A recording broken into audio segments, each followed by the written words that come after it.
The House of Mystery presents Inside Writing, the radio show where authors discuss their writing process in all genres. Newer book out just came out in July called Death Overdue. Thanks for taking the time to talk to me today, David. Well, thank you, Alan, for having me. It's a pleasure. So, before we get into Death Overdue, you've written quite a few books. Where did it start for you? Where did the writing bug come from? I like to say it started in my childhood. It was a fairly normal childhood, but then up until about, let's say fourth grade, I grew up in Kenosha, Wisconsin, which is the southeast corner of the state. And I was the youngest of four kids. And in fourth grade, my parents decided to move across town, so I had to start at a new school. And I was a very shy child. I was very awkward. I had really thick glasses. I had a mild speech impediment. I had to go to speech class or I couldn't pronounce my S's correctly. So, there I was starting over at a new school. I knew no one. I was totally out of place. I was awkward. I was bullied. That first year, my new best friend was a light pole. I named him Willie. And, he and I would hang out at recess and watch the other kids play foursquare and tetherball. And, so we were buds. And he was like an imaginary friend. Sometimes I'd walk over to the school playground and talk to him and make up stories about him, which is kind of where my imagination thing came into play. And then one winter, it gets cold here just like it does up in Canada. One winter after school, I was feeling really sad and lonely. Trudged over to the playground, gave Willie a little kiss, and my lips froze to it. Just like in the movie Christmas Story, it was my lips, not my tongue. And I left a trail of blood in the snow all the way home. And that was kind of the end of me and Willie. But, junior high wasn't much better. But so I guess it's really no wonder I started to read and write for my solace. And I like to say my imaginary world has always been and still is a happier place. It's, it's kind of a place of peace and joy and wonder and, a little murder. Well, it's got to be better than the real world at times, especially lately. Definitely. I have to wonder, when I was young, I'm autistic, so I had much the same experience, more alone, and I didn't freeze to any pole, but I sort of had the speech problem, and it's taken years to work on it. Now I'm older, I still have to practice, especially being on radio and writing, but I wonder if that in itself doesn't create a lot of emotion for you. And do you also notice that you probably, or for me anyway, I observe other people and what they do, probably more than normal. Yeah, I would definitely say so. I love to sit and watch people, wherever it is, if it's, at a restaurant or in the mall or at an airport.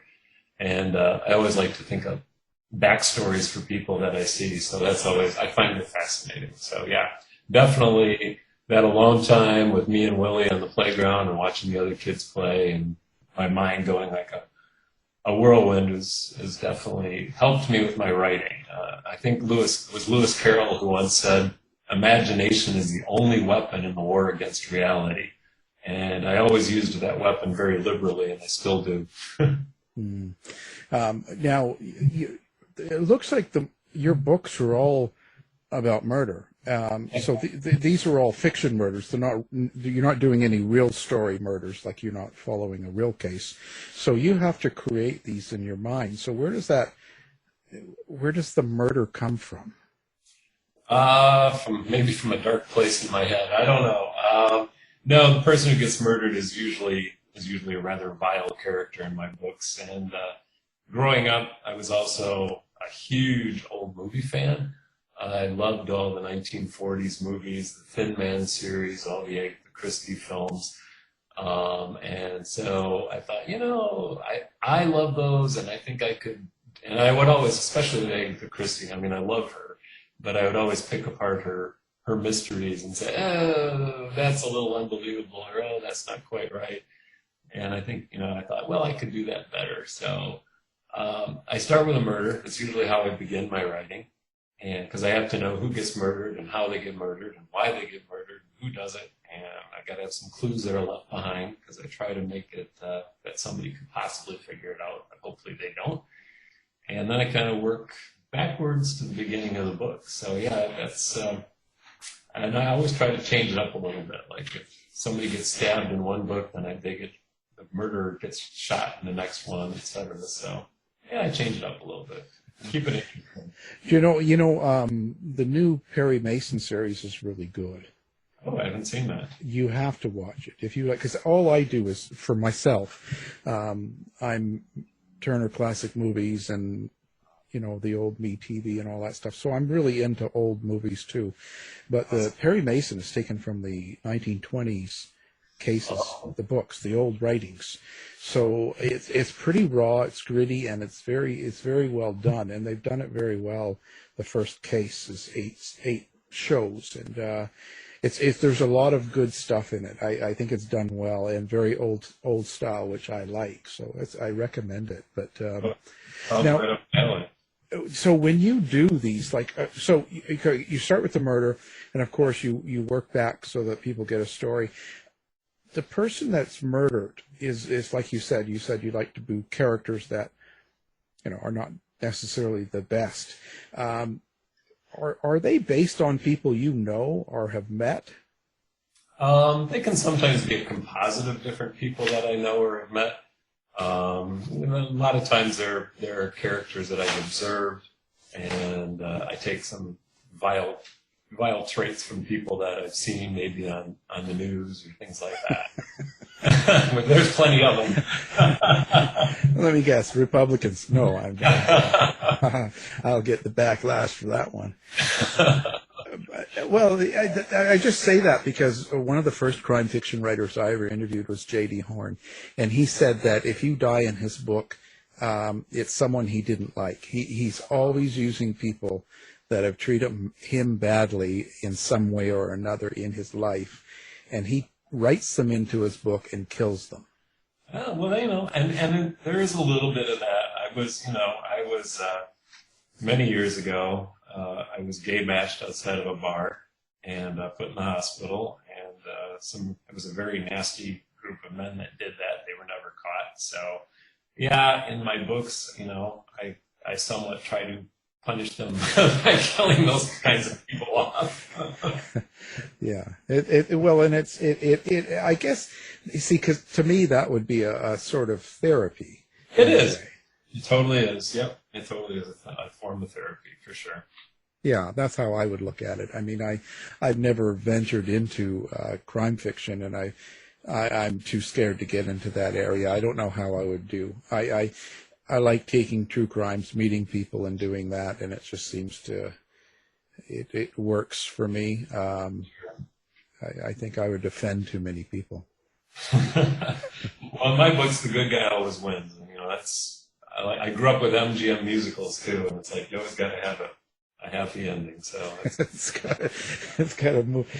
Well, because then when we are in the world that we are today, with all of the things going on. So we've got like the COVID, and we've got people, the Black Lives Matter protests, and we've got the nutball president. So we've got all these things going on, lots of stress, fighting, anti-maskers and all that stuff. So every single day you turn on the news, you see something like that, and it's all around you. And if we go out to the store, all of this stuff is going on. Has that affected your writing? Well, my books are all historical. They're all set in 1947 so far. I kind of started early in the year, and I've been working my way through the year. So I've got at least 12 good books out of that year. So what's going on currently doesn't super reflect what's happening in my books, but definitely there are parallels. I try to address a lot of situations. I definitely try to address homophobia because my detective is obviously a very closeted gay detective. I try to address women's issues, and spousal abuse and all those kinds of things, and what they were like back then versus, comparing them to what life is like now. I'm hoping the reader would see those parallels. So. Yeah, it's important. But I just wonder, I think what I'm getting at as well is when there's this drama and trauma going on in your life around you, do you tend to write darker in your books? Do your books tend to? Do you find yourself being a little bit more negative than normal? I think. Yeah, I could definitely see that comes through. I'm working on a new book right now, but I also like to think of my writing as my escape from all that craziness in the world. So sometimes it turns a little bit happier, and I'm like, maybe I'm going a little too happy because that's my imagination world, and I want it to be a happier place. But yeah, I definitely, when I get depressed and think about what's going on out in society and in the country and in the world, I can definitely write some very vile characters. Yeah. So now, how do you develop your character? So you've got this death override, and maybe let's talk a little bit about that and the story there. So what's the premise of the story, first off? Of my latest book, Death Overdue? Yeah. Oh, sorry. Yeah. So yeah, that's actually the 5th book. It's a series. So it starts out with a character called Heath Barrington, and he lives in Milwaukee. It's 1947, and he is involved with a Milwaukee police officer named Alan Keyes, and the two of them basically solve crimes in each book. Now, a lot of people ask me, do you have to start at the beginning, or can you read them out of sequence? I think it's probably best to start at the beginning and read all of them, but you don't have to. They're all standalone stories as well. Death Overdue is, like I said, the 5th book in the series, and it's definitely about the murder of a rather vile character. We were talking about that earlier, and he is one of the more vile people I've written. He is he cheats on his wife, he hits his wife, he abuses her, he dabbles in underworld crime, and he blackmails, and that's basically how the book starts out. He finds out about Heath Barrington and Alan Keyes, and then he puts the pieces together and figures out that they are a homosexual couple, which is obviously very taboo in 1947. So he gets murdered, which, that's a good thing. And Heath actually becomes a suspect in the murder, obviously because he had been blackmailed by this guy. And thanks to a few too many martinis that he indulged in the day of the murder, even he's not really sure he didn't do it, which I thought was kind of a fun little twist. So he's trying to put the pieces together and hopefully prove his innocence, that he did not murder this nasty man. So this character Heath, where does he come from, and how do you develop him? So you've got him over 5 books so far. Yeah. So how do you bring him along, from the beginning until now? You've got to add things to his character, and it always makes me. I'm always most curious about that. So, because so many of crime writers say that their characters are like their children, so they're very close to their characters. So I'm just wondering what you feel about that. Definitely. Well, I always feel like Heath is a better version of me. He's he's better looking. He's smarter. He certainly has a better wardrobe than I do. He can certainly hold his liquor better than me. But yeah, he's definitely developed over the 5 books. Actually, the 6th book is coming out in February with him in it. That's a prequel. It's a throwback to before he met Alan. But I've enjoyed showing him grow as a character and showing his flaws. In Death Overdue, he meets a female librarian that in previous books he's always been kind of like talking down to Alan, and he's always been like correcting Alan's flaws and mistakes and showing that he speaks French and he knows all these famous quotes, etc. And in this book, the librarian actually shows him up a couple of times. She corrects him when he misquotes a famous person, and corrects him when he doesn't speak French properly, etc. So it's been kind of fun to have him taken down a couple of pegs by this female character, and she was a lot of fun to write as well. So it's definitely, he's been a lot of fun. If he was alive, if he was a real person, he would definitely be somebody I would want to be really good friends with. So what do you want people to get out of your books? Do you have some sort of some sort of subject or thought that you want people to have or walk away with? Well, first and foremost, I want them to be entertained. I want them to say, oh, that was a great mystery. I wasn't able to figure it out. Or I did figure it out, but I really enjoyed it. I've gotten definitely some very nice feedback from fans and some very nice emails, actually from all over the world, which has been great. And people seem to like the characters. They seem to like the stories. And, as I said before, I always try to throw in some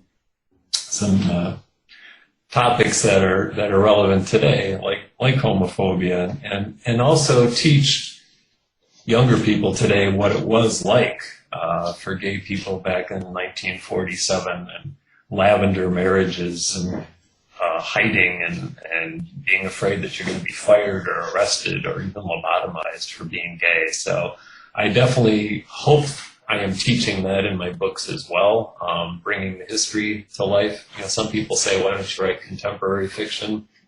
And I have thought about that, but I like the historical aspect of it, and I like the history of it, and I think that we have to remember our past in order to move forward. Yeah, that seems to be something that we keep forgetting. Yes. Unfortunately. Yeah. So now you've written quite a few books. How many have you got out now? There's 5 out with this last one that just came out, and the 6th book will be out in February, and then I'm working on 7, 8, and 9 simultaneously. You go. So now, do you find it hard to publish a book with gay characters in it still these days? Well, my publisher is Bold Strokes Books. They have published all 5 of the books, and they're publishing book 6 as well, and hopefully they will continue the series. They have been great. They have been absolutely wonderful. It's a great group of people to work for. I can't say enough nice things about them. So no, in that regard, no. And in all the years, knock on wood, I've only gotten one negative email from somebody who read my books, who basically told me, I stink at writing, I'm no good, and he threw the book in the trash. So he didn't like the gay aspect of the books at all. So that was really the only bit of that I've ever encountered. But everybody else has been great, and my publisher's been awesome. So yeah, I still find it interesting. People get different experiences. Well, that's good. What do you? Well, I guess, so what kind of advice would you give to a person that's trying to write a book, or they're writing a book and they want to publish it? What would you suggest? That's always a difficult thing. I tried, it took me over 5 years to find Bold Strokes Books. I would submit, because actually I wrote my first book, Death Comes Darkly, it's probably going on 15 years ago. But it took me a very, very, obviously very, very long time. It was only published about 6 years ago to get it published. And what I found, what I did, I don't know, everybody's different, but I would try going to bookstores and the library, and I would look up books in my genre and see who the publisher was. And I'd be like, oh, okay, well, this publisher likes to publish these kinds of books. So then I would look them up online. Online is definitely a writer's friend, and find out how to contact them, what their requirements were for submitting a work, and then I would send off a query. Actually, when I first started, I was doing it, basically by hand and mailing in the queries, and then I would wait, and then of course it changed to all email, electronic. And then, and most of them require that you can only submit to them at one time. You can't submit to multiple. So then you have to wait sometimes up to 2 months. And then they'll say, no, thank you. And then you go on to the next. It's basically an exercise in patience. But yeah, I would definitely recommend to anybody who's written something, go to the library or go to a bookstore and check out other books in your genre and find out who the publisher was, and then start contacting them, and then just be patient and be persistent. That's the biggest advice I can give. Yeah, and that's a smart way of doing it, really, to go find out, because you're going to do best trying to get a publisher that publishes your type of books, rather than go to someone that has not a clue, right? They're doing something different. Absolutely. I would not send a query letter to, some right-wing Christian group, so. Yeah, or a children's book place, Right. I wouldn't send that off either. Nope. Well, you never know. Wow. So, where do you see yourself going over the next 10, 20 years? Do you want to keep doing this sort of thing, or do you think you want to do something different? Well, I love what I'm doing. I love the characters. How far I can take them remains to be seen. I have written some other books too that I've not yet submitted with some other characters, and I am still thinking about maybe doing something a little more contemporary. A lot of people have written me and said they would love to see the series made into a movie, which I would absolutely adore. Of course, I would love to see it on the screen and see the characters come to life visually. But that, obviously isn't up to me. But I would certainly love for that to happen, and I've certainly got a lot of people that have said that as well. And everybody asks me who I think should play Heath and who I think should play Alan. Yeah, there you go. Brad Pitt. Yeah, exactly. So who does David Pederson turn to for inspiration? For inspiration for my writing, I still go back to the classics. I still go back to Agatha Christie. I still go back to Raymond Chandler. I still go back to the Thin Man movies. I adore William Powell and Myrna Loy. And I just can watch those kinds of movies all day, and then my mind just starts whirling with ideas. So you like humor in a mystery as well? I definitely try to always include some humor, for sure. Yeah, I have a character that's basically been in all of the books. He's Aunt Verbena, who has become a fan favorite, and she brings a lot of humor to the books. So she mispronounces words, and she puts Heath in his place too. So, and she's one of my favorites. I love her. So yeah, I think life without humor would be a very sour place. So yeah, and I think it adds a realistic kind of, I don't know, a charm sort of that people can relate to in a way. I think it's a good thing. Yep, I think so too. And I tend to think of myself as a funny guy. I mean, most people think I'm kind of corny, but I think I'm funny. Well, you know how it is. Can't win it. So how do people's reviews and reviews on you, does it matter to you? Do you let it affect you, or? I would love to say they don't affect me, but I'm one of those people that, as my husband would say, I'm a fretter and a worrier, and I do fret and I do worry, and that one negative email that I did get, I realized that was just one person and that one person's opinion. But yeah, it bothered me, and when I get a good review, a really good review, it makes my day. It boosts my spirits and makes me want to continue writing. So I love hearing from people, and if it's something constructive criticism, I definitely try to take that and use that and work with it. But I definitely think reviews matter to me, for better or worse. I like to hear what people have to say. Well, what's the most important thing, do you think? Is it the story, or is it the actual literature, like the way it's written? Well, I think the story is probably the most important. I mean, I just did a book panel through Bold Strokes Books about setting, the other main character, and they were asking, what's the most important? Is setting more important, or plot, or character? And they're all important, obviously, but without a plot, without a story, I don't think you have a book.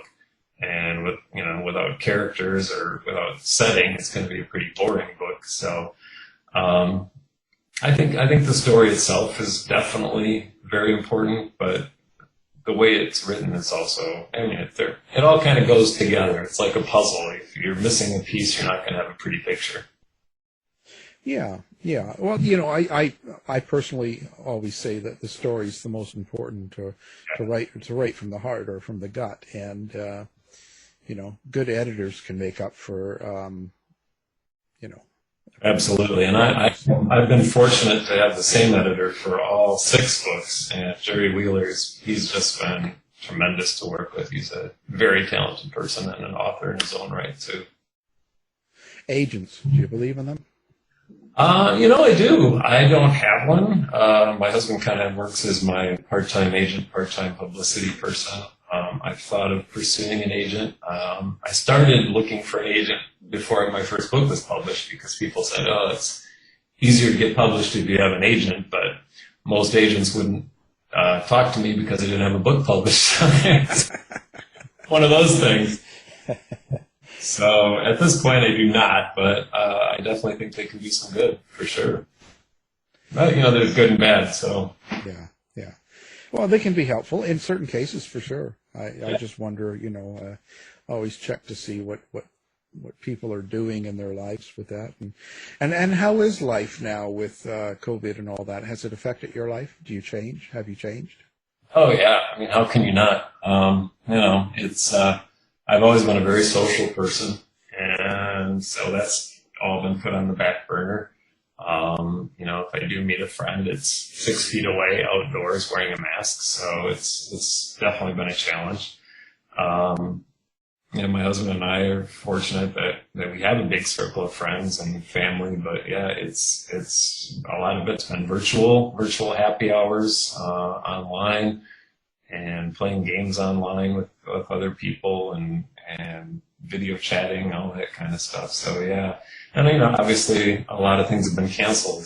I was supposed to go to New Orleans for a book conference. That was canceled.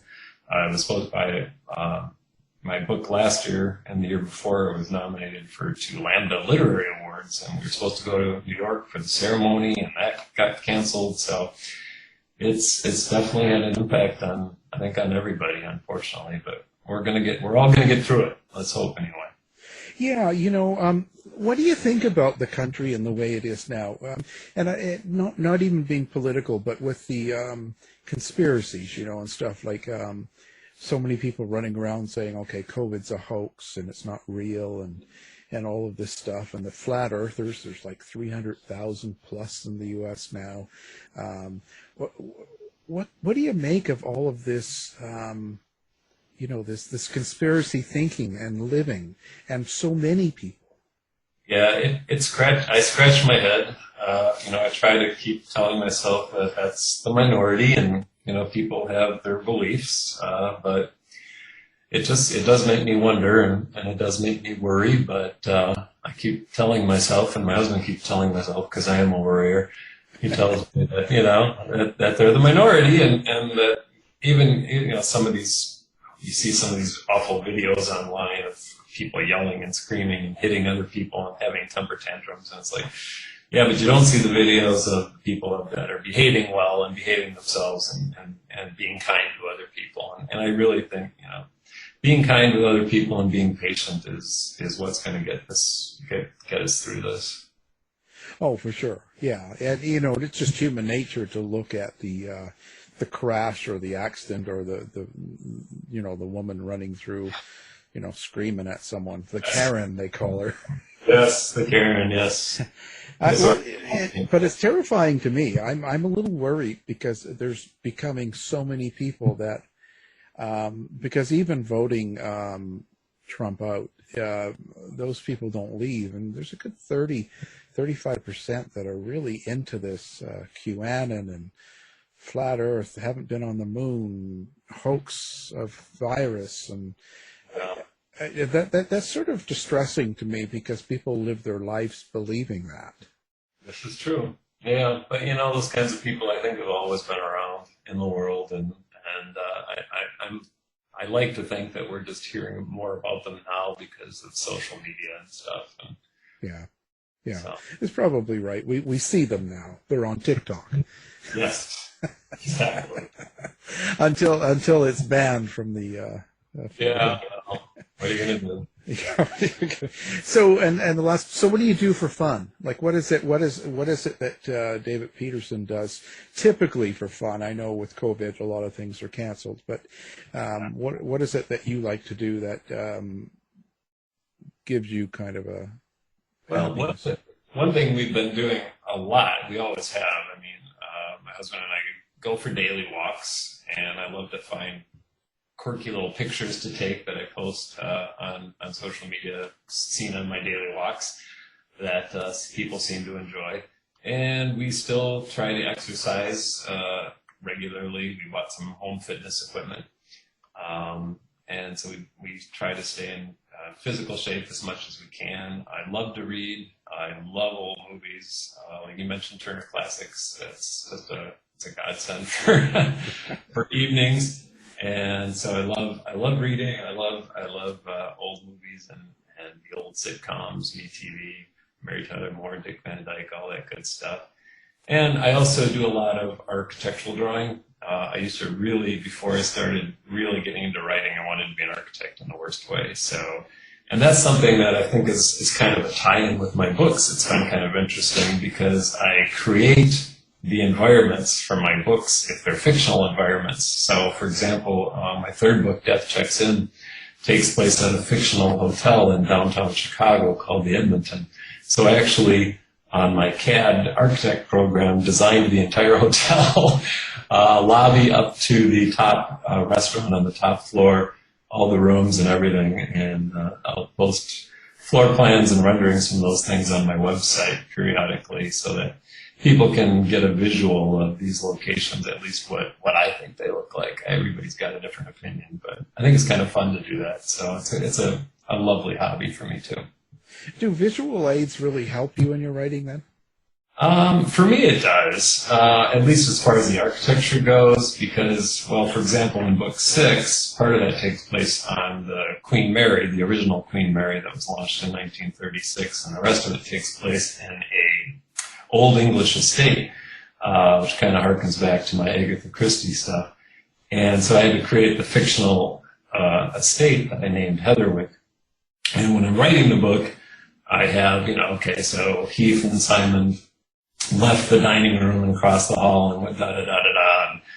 So when I write stuff like that, I actually have the floor plan off to the side so that I can make sure I'm actually walking them through a location that makes sense, so that they're not, in the next chapter, they're not actually walking into the backyard when they're supposed to be walking into the hall or something like that. So for me, that helps. So there must be a lot of research, especially in historical fiction, because you've got to go back to that time. You've got to see what people liked, what they were doing in music or theater and art, what they were doing for work, how they dressed, how they spoke to each other. All of that's really important, right? That must take some time. Oh, it absolutely is important. I try very hard to get the details correct. And I'm fortunate, obviously I have the internet at my fingertips, but I don't always trust that either. Fortunately, my husband is a retired librarian, so he's been a huge help in looking up things like that. And then I've got some wonderful friends on social media groups. For example, I mentioned the Queen Mary from 1936. I tried to research and get that as accurate as I could. And I have some wonderful ocean liner social media groups and people on there that have helped me with that too. One of the things was, how long did a crossing take in 1936, 1937 on the Queen Mary? Today it takes 6 to 8 days, but today the speed is not the issue, it's the experience. Back then, the Queen Mary averaged 4 days.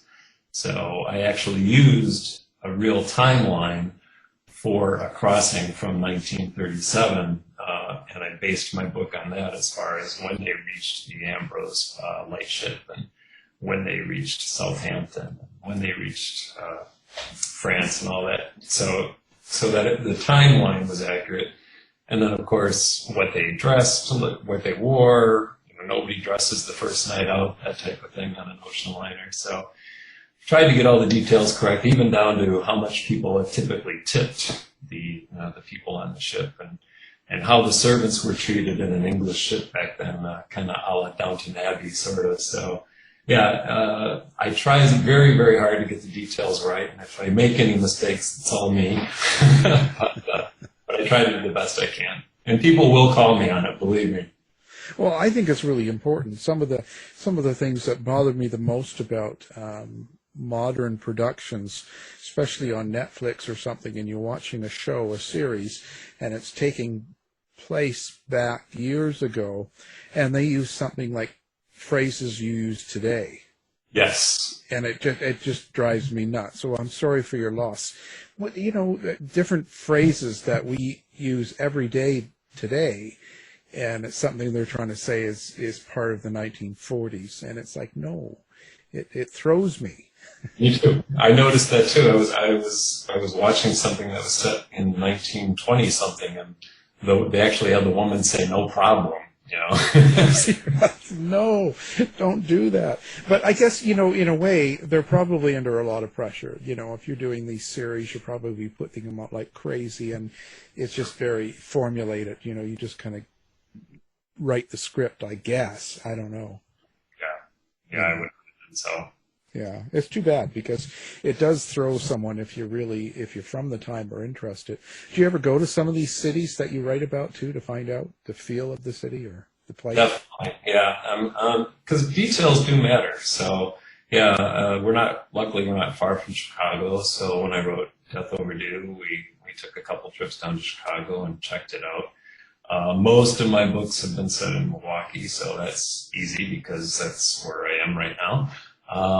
And then my first book was set in Lake Geneva, Wisconsin, and I did spend a weekend down there too, exploring that area.